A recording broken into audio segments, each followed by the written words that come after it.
I will be reading a chapter from the book Sisters of the Yam, Black Woman and Self-Recovery by Bell Hooks. Chapter 12, Touching the Earth. I wish to live because life has within it that which is good, that which is beautiful, and that which is love. Therefore, since I have known all these things, I have found them to be reason enough, and I wish to live.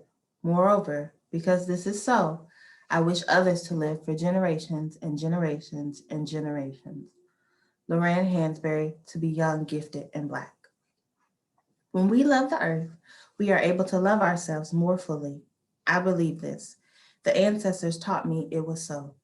As a child, I loved playing in the dirt, in that rich Kentucky soil that was a source of life. Before I understood anything about the pain and exploitation of the Southern system of sharecropping, I understood that grown-up Black folks loved the land. I could stand with my grandfather, Daddy Jerry, and look out at fields of growing vegetables, tomatoes, corn, collards, and know that this was his handiwork. I could see the look of pride on his face as I expressed wonder and awe at the magic of growing things. I knew that my grandmother, Baba's backyard garden, would yield beans, sweet potatoes, cabbage, and yellow squash, that she too would walk with pride among the rows and rows of growing vegetables, showing us what the earth will give when tended lovingly. From the moment of their first meeting, Native American and African people share with one another a respect for the life-giving forces of nature, of the earth.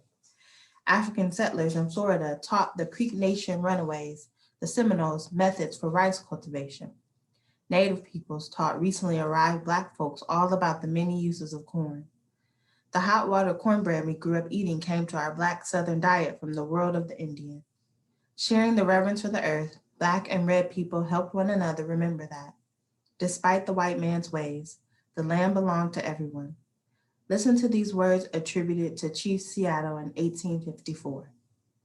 How can you buy or sell the sky, the warmth of the land? The idea is strange to us. If we do not own the freshness of the air and the sparkle of the water, how can you buy them? Every part of this earth is sacred to my people. Every shining pine needle, every sandy shore, every mist in the dark woods, every clearing and humming insect is holy in the memory and experience of my people. We are part of the earth and it is part of us. The perfumed flowers are our sisters, the deer, the horse, the great eagle, these are our brothers. The rocky crest, the juices in the meadows, the body heat of the pony and man, all belong to the same family. The sense of union and harmony with nature expressed here is echoed in testimony by Black people who found that even though life in the New World was harsh, in relationship to the earth, one could be at peace.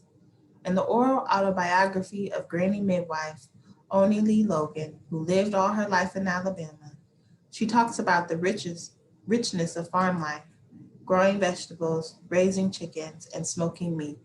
She reports, we lived a happy, comfortable life to be right out of slavery times.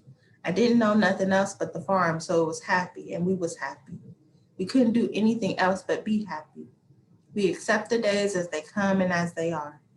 Day by day until you couldn't say there was any great hard time. We overlooked it. We didn't think nothing about it. We just went along. We had what it takes to make a good living and go about it.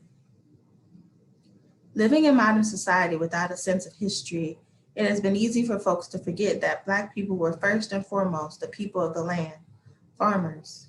It is easy for folks to forget that at the first part of the 20th century, the vast majority of Black folks in the United States lived in the agrarian South. Living close to nature, Black folks were able to cultivate a spirit of wonder and reverence for life.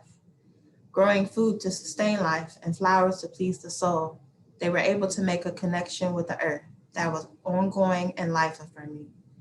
Their witnesses to beauty. In Wendell Berry's important discussion of the relationship between agriculture and human spiritual well-being, The Unsettling of America, he reminds us that working the land provides a location where folks can experience a sense of personal power and well-being. We are working well when we use ourselves as a fellow creature of the plants, animals, material, and other people we are working with. Such work is unifying healing. It brings us home from pride and despair and places us responsibly within the human estate. It defines us as we are, not too good to work without our bodies, but too good to work poorly or joylessly or selfishly or alone. There has been little or no work done on the psychological impact of the Great Migration of Black people from the agrarian South to the industrialized North.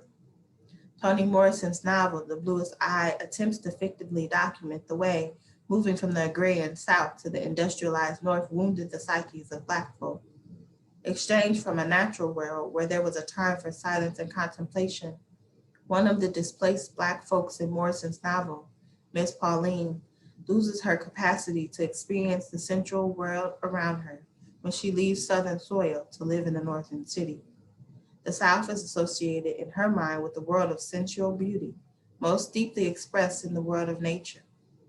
Indeed, when she falls in love for the first time, she can name that experience only by evoking images from nature, from an agrarian world and near wilderness of natural splendor.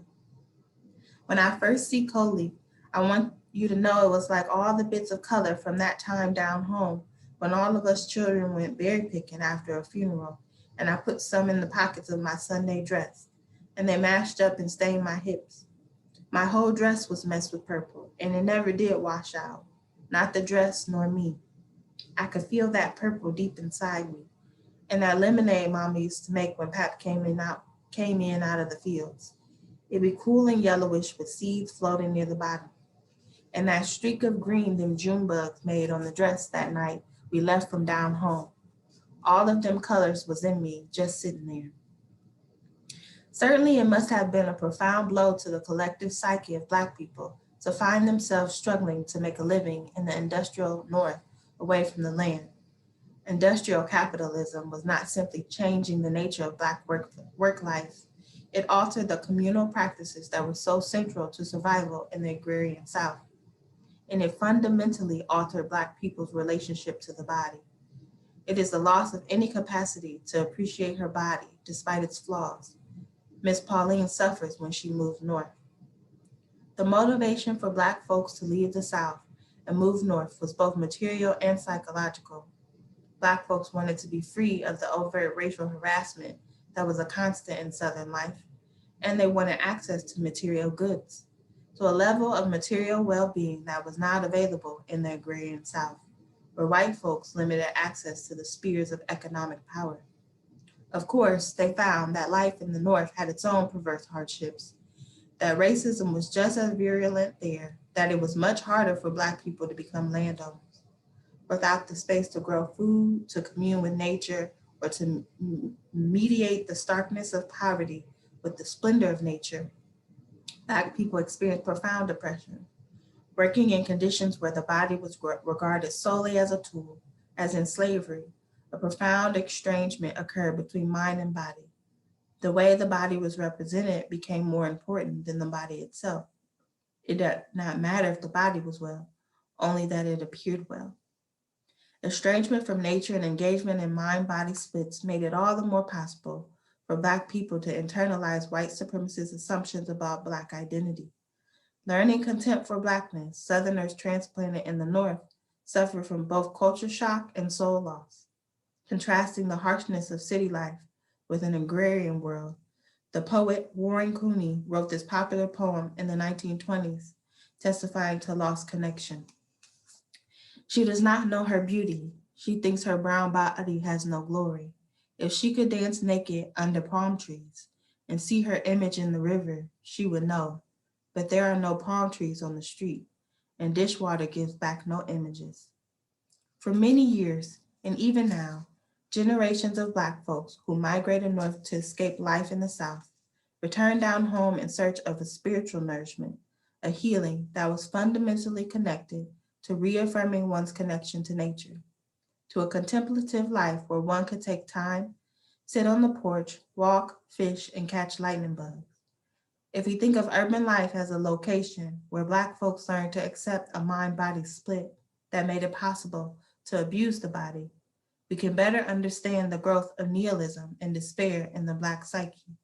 And we can know that when we talk about healing that psyche, we must also speak about restoring our connection to the natural world.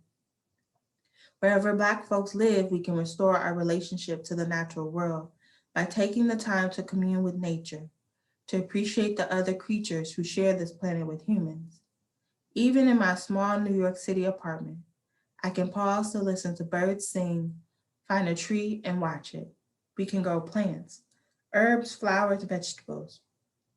Those novels by African American writers that talk about Black migration from the agrarian South to the industrialized North describe in detail the way folks created space to grow flowers and vegetables.